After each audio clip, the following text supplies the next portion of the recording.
સુરતના Udhna police station હદ વિસ્તારમાં મહાવીર કોમ્પ્લેક્સમાં દુકાન ધરાવતા સુભાષ નામના વ્યક્તિ સાંજના 5 વાગ્યા દરમિયાન આવ્યા હતા। તે સમયે નીરજ નામના ઈસમ સાથે તેમની બાઇક મૂકવા બાબતે બોલાચાલી થઈ હતી। નીરજ અને સુભાષ વચ્ચે બોલાચાલી થયા બાદ ઝઘડો ઉગ્ર બની ગયો હતો।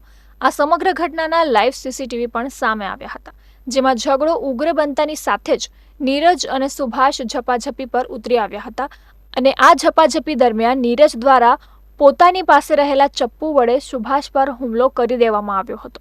સુભાષને નીરજે ચપ્પુના ઘા મારી દેતા સુભાષ ગંભીર રીતે ઈજાગ્રસ્ત થયો હતો અને ઘટના સ્થળ પર જ ઘણું લોહી વહી ગયું હતું।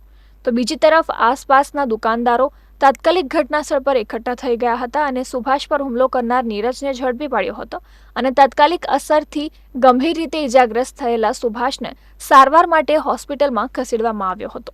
ખાનગી હોસ્પિટલમાં પ્રાથમિક સારવાર દરમિયાન જ સુભાષે અંતિમ શ્વાસ લીધા હતા।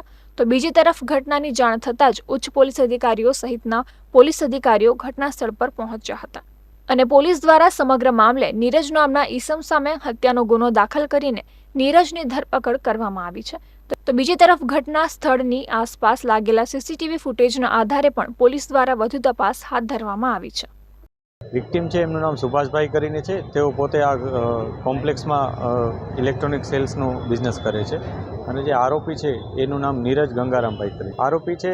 એ અત્યારે કોઈ કામ કરતો એવું જણાતું નથી, છતાં અમે વધુ પૂછપરછ અત્યારે હાથ ધરી છે અને એની સાથે એની વધારાની તપાસ પણ અત્યારે કરી રહ્યા છીએ કે અગાઉ એણે કોઈ ગુના કર્યા હતા કે નહીં, એ પણ તપાસ અત્યારે ચાલુ છે।